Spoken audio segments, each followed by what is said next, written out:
Netanagri is brought to you by Pagar Khata. Download the app now.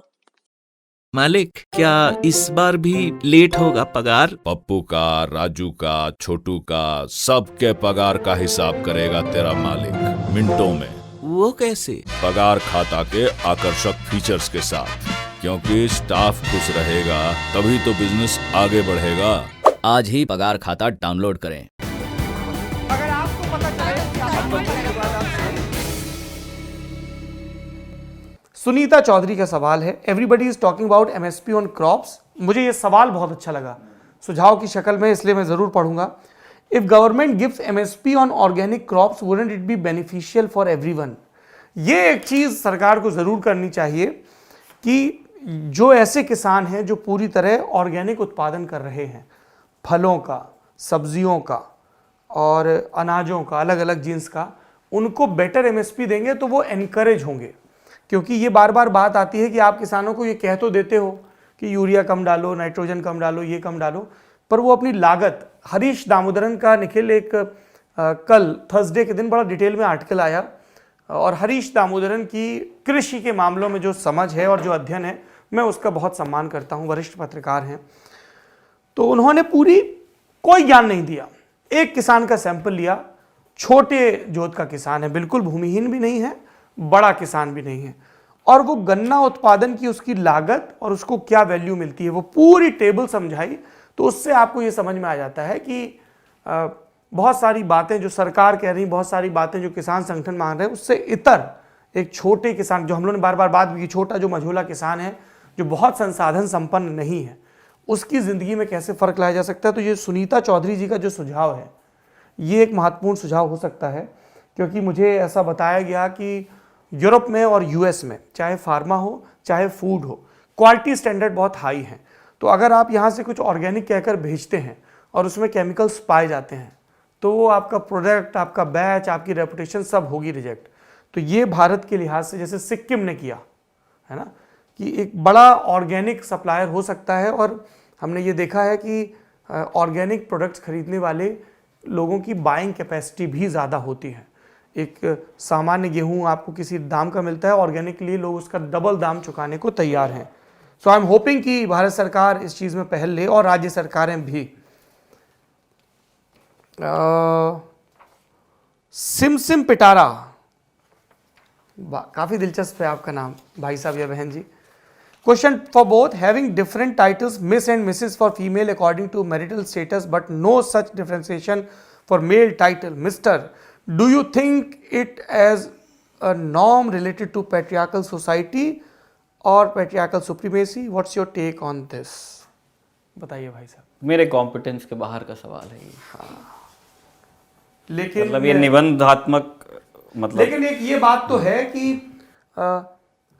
विवाहित होने की तमाम निशानियां, टाइटल से लेके आगे जुड़ने वाले, पीछे वाले टाइटल के तब्दीली, गोत्र की तब्दीली और अलग अलग चिन्ह पहनने तक, अलग अलग धर्मों में, ये सारी जिम्मेदारियां शादी के बाद महिलाओं पर ही आयद की जाती हैं।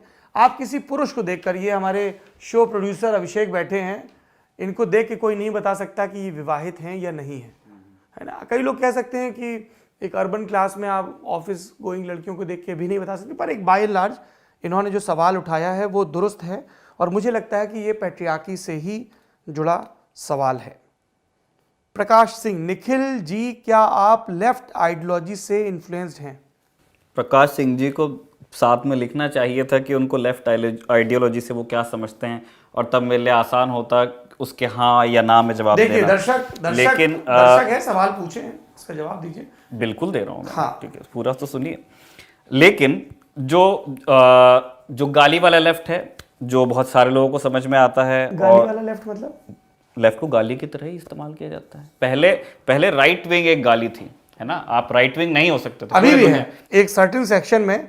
मैं अभी कल ही लेकिन अभी तो लोग सूरमा की तरह बताते हैं। नहीं, मतलब कुछ हैं, अभी इन हो गया है वो। कुछ हैं, जैसे आप घर पर एक शब्द इस्तेमाल कर रहे थे ना, क्या लिबरल कैनिबलिज्म।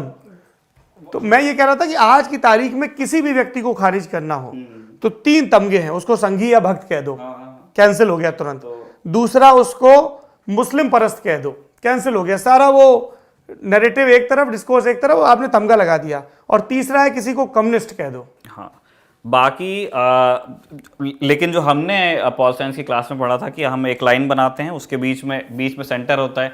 सेंटर मुझे नहीं लगता कोई भी होता है, आपके अपने टिल्ट होते हैं। जो सेंटर होता है वो हमेशा टुवर्ड्स पावर झुका होता है ना। न्यूट्रलिटी एक छद्म आइडिया है और उसका दावा भी बहुत मतलब ऐसे उसके साथ दुस्साहस के साथ करना जो नहीं चाहिए। तटस्थ हैं समय लिखेगा उनका भी इतिहास। हाँ, वो तटस्थ का बेसिक मतलब यही होता है कि जो चल रहा है वो स्टेटस कोइस्ट होते हैं बेसिकली वो, ठीक है। और राइट विंग तो फिर राइट विंग है ही, उसके ऊपर भी एक निबंध लिखा जा सकता है।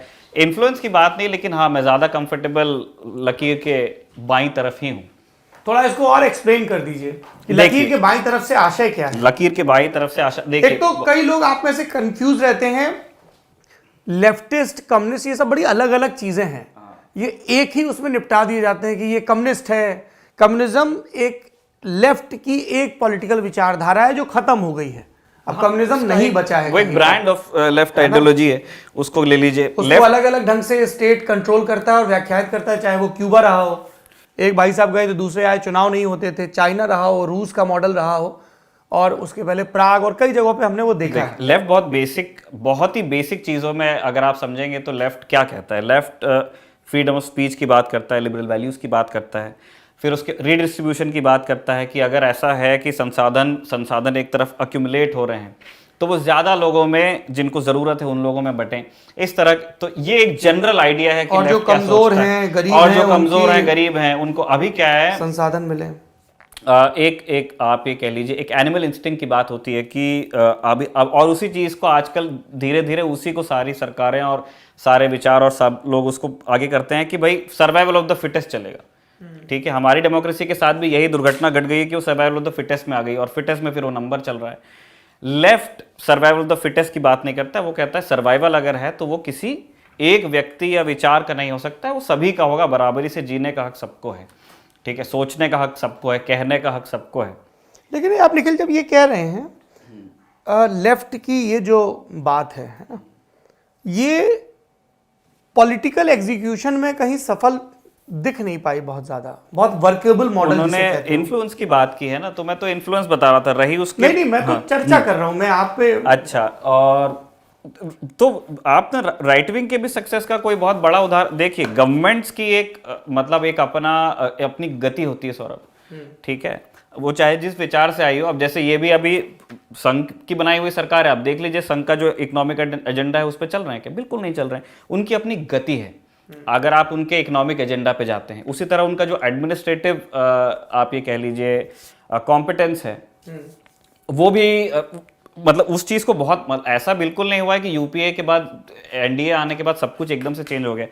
सरकारों की अपनी गति होती है, पावर में जाने के बाद लगभग लोग वैसे ही हो जाते हैं। अरुण शौरी ने एक बड़ी दिलचस्प टिप्पणी भी की थी कि this government is UPA plus cow, तो उनका कहना यही था कि जो इकोनॉमिक पॉलिसीज हैं उनमें कंटिन्यूटी है। और ये बात फ्लोर पे भी कही गई थी कि भाई ये किसानों पर बिल तो आप भी लाना चाहते थे, इंश्योरेंस पर बिल आप भी लाना चाहते थे, हम ले आए। तो विचार एक घोड़ा है जिसपे चल करके आप मतलब पहुंचते हैं, है ना, वो एक तरह से अश्वमेध है आपका, और फिर आप जीत जाते हैं और आपकी सल्तनत हो जाती है। तो वो कभी किसी का घोड़ा आगे, कभी किसी का घोड़ा आगे। तो लेफ्ट वालों ने अपने टाइम किया, जो अच्छी चीजें की उनके लिए वो अच्छी चीजें हैं, जो उन्होंने गलतियां की तो वो उसको भुगत भी रहे। और यही चीज राइट विंग के साथ भी होगी जी। जैसे केरल में जो पिनरई विजयन की सरकार है उसके बारे में जो फीडबैक मिलता है, या ओवरऑल भी केरल को आप अगर सोशल इंडेक्स पर देखेंगे तो वो बहुत अच्छा परफॉर्म करता है लिटरेसी और हेल्थ के मामले में। अभी मैं पिछले दिनों एक दिलचस्प तुलना देख रहा था कि हिमंत बिश्व शर्मा के नेतृत्व में असम में जो हेल्थ मिनिस्ट्री कोविड वगैरह को लेकर उन्होंने भी अच्छा परफॉर्म किया है, और एजुकेशन को लेकर भी। हालांकि होता क्या है कि कोई भी कोई फैसला लेता है तो उसको एक पॉलिटिकल चश्मे से देखा ही जाता है, तो इसलिए उतना स्टेट्स पर तुलना नहीं हो पाती है।